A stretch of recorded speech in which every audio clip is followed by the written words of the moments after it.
আসসালামু আলাইকুম বন্ধুরা, কেমন আছেন সবাই? আশা করি সবাই ভালো আছেন। বন্ধুরা, প্রতিটি মানুষই জানে যে তার দেশের জন্য তার দেশের সৈনিক কতটা গুরুত্বপূর্ণ। যদি কোনো দেশের সৈনিক অন্যান্য দেশের সৈনিকদের তুলনায় বেশি শক্তিশালী হয়, তাহলে অন্যান্য দেশ সেই দেশের উপর চোখ তুলে তাকাতেও ভয় পায়। তবে বন্ধুরা, সেনাবাহিনীদের কাজ এতটাও সহজ নয়, আর সেজন্যই সেনাবাহিনীতে যোগ দেওয়ার আগে তাদেরকে অনেক ধরনের ট্রেনিংয়ের প্রয়োজন হয়। তো বন্ধুরা, আজকের এই ভিডিওতে আমি আপনাদেরকে এমন কিছু অসাধারণ ট্রেনিং সম্পর্কে জানাবো যা দেখে আপনি অবাক হয়ে যাবেন। তো বন্ধুরা, চলুন শুরু করা যাক। ভিডিওটির শেষ পর্যন্ত আমাদের সাথেই থাকুন। নাম্বার 1, বন্ধুরা, প্রথমেই বলছি ডাউন স্পোর্টিং ট্রেনিং সম্পর্কে। এই ট্রেনিংয়ে তাদের শুধু শরীরের ব্যবহার করে ঠান্ডা পানির ভিতর থেকে বেরিয়ে আসতে হয়। এই ট্রেনিংয়ে যুবকদের হাত পা শক্ত করে বেঁধে ঠান্ডা পানিতে ফেলে দেওয়া হয়, আর তাদেরকে এই অবস্থাতেই পানির ভিতর থেকে বেরিয়ে আসতে হয়। এরপর এই ট্রেনিংয়ে তাদেরকে মাটি দিয়েও ঢেকে দেওয়া হয়, আর তাদের এই অবস্থাতে পানির ভিতর থেকে বেরিয়ে আসতে হয়। নেভি সেলের ট্রেনিং এমনই হয়ে থাকে, যার দরুন তারা যতই খারাপ পরিস্থিতি হোক না কেন, সেটি থেকে তারা বেরিয়ে আসতে পারে। বন্ধুরা, এটা দেখতে যতটা সহজ, করতে আসলে তার চেয়ে অনেক বেশি কঠিন। কেননা পানিতে আমাদের শরীর জমে যায়, আর তার কারণে এখান থেকে লাফ দিয়ে বেরিয়ে আসা যায় না, আর অনেকেই ডুবতে শুরু করে, যার ফলে প্রায় 90% যুবক এই ট্রেনিংয়ে টিকে থাকতে পারে না। নাম্বার 2, বন্ধুরা, এবার কথা বলবো ভারতের প্যারা কমান্ডো ট্রেনিং সম্পর্কে। তো এদের ট্রেনিং বেশ ভয়ানক হয়ে থাকে। 100 জনের মধ্যে প্রায় 55 জন তো এই ট্রেনিংয়ের মাঝেই বের হয়ে যায়। এই ট্রেনিং এতটাই ভয়ঙ্কর যে এটা পার করে 1000 জন যুবকের মধ্যে মাত্র একজন যুবকই সৈনিক হয়ে উঠতে পারে। তাহলে একবার ভাবুন যে এই ট্রেনিংটি কতটা ভয়ানক। এই ট্রেনিংয়ের মাধ্যমে তাদের মন থেকে উচ্চতার ভয় দূর করানো হয়, আবার অনেক উঁচু থেকে পানিতে ঝাঁপ দিতে হয়, এবং এটি একবার দুইবার নয়, এভাবে প্রায় 60 বার তাদেরকে পানিতে ঝাঁপ দিতে হয়, যেন তাদের মন থেকে উচ্চতার ভয় একেবারে মরেই যায়। এছাড়াও তাদেরকে কয়েক সেকেন্ডের মধ্যেই বড় বড় গাছে চড়া শেখানো হয়। তাদেরকে জঙ্গলের মাঝে কিভাবে থাকতে হয় সেগুলো শেখানো হয়। এই ট্রেনিংয়ের মাধ্যমে তারা জঙ্গলে সার্ভাইভ করা শিখে যায়। তারা এটা এমনভাবে করে যেন তারা জঙ্গলেরই একটি অংশ। নাম্বার 3, বন্ধুরা, এবার কথা বলবো বেরুলাসের ইন্টেরিয়র অ্যান্ড মিলিটারি স্পেশাল ইউনিটের। রেড প্যারেডে ঢুকার জন্য আগুনের গোলা ফেলে এমন বড় বড় মেশিনের সামনে দিয়ে আসতে হয়, উঁচু উঁচু বিল্ডিংয়ের উপর থেকে লাফ দিতে হয়, এছাড়াও হাত দিয়ে অনেক মারামারি করতে হয়। এর মাধ্যমে তাদের হ্যান্ড কম্ব্যাটে অনেক পারদর্শী করে তোলা হয়। বন্ধুরা, এবার কথা বলবো ইউএস মেরিনের।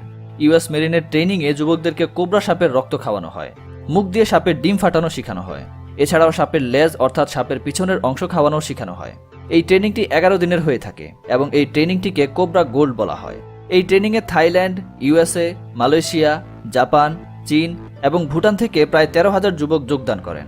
এই ট্রেনিংটির মূল উদ্দেশ্য হলো এই সৈনিকদের মন থেকে সাপ বিচ্ছুর ভয় দূর করা।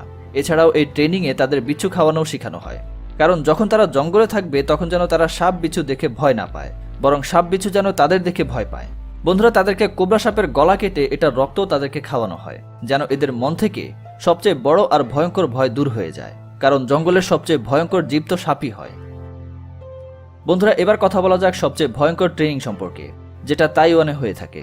এখানে কড়া রোদে যুবকদেরকে ডেকে আনা হয়, আর সেখানে তাদের শরীরের সব কাপড় খুলতে বলা হয়।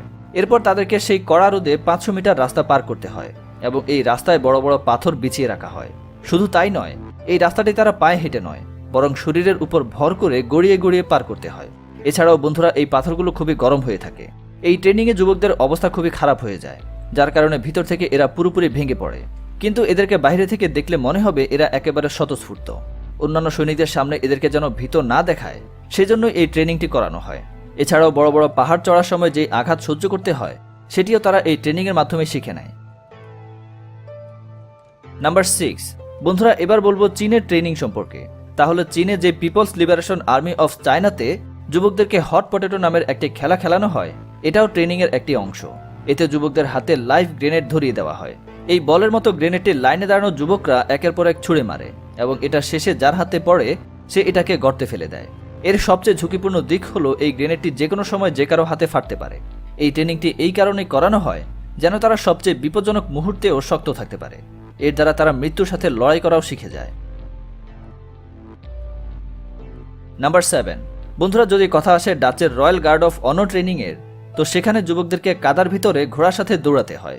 এই ট্রেনিংটি এই কারণেই করানো হয় যেন কোথাও যুদ্ধ লাগলে সৈনিকরা ধুলাবালি ও কাদার ভিতর দিয়ে দৌড়ে আসতে ও লড়াই করতে পারে।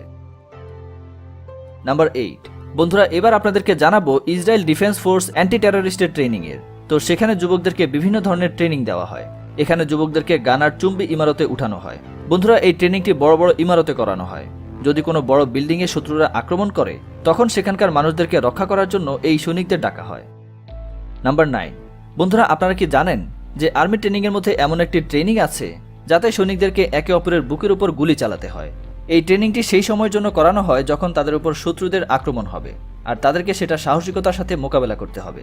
এক ধরনের বিশেষ স্যুট পরিয়ে এই ট্রেনিংটি করানো হয়, তবুও এতে অনেকেই ব্যথা পায়, আবার অনেকেই আহত হয়ে যায়। এই ট্রেনিংয়ের মাধ্যমে তারা গুলির আঘাতের যন্ত্রণা উপলব্ধি করতে পারে, আর যখন যুদ্ধে তাদের গুলি লাগে তখন তারা সেই গুলির আঘাত সহ্য করে নেয়।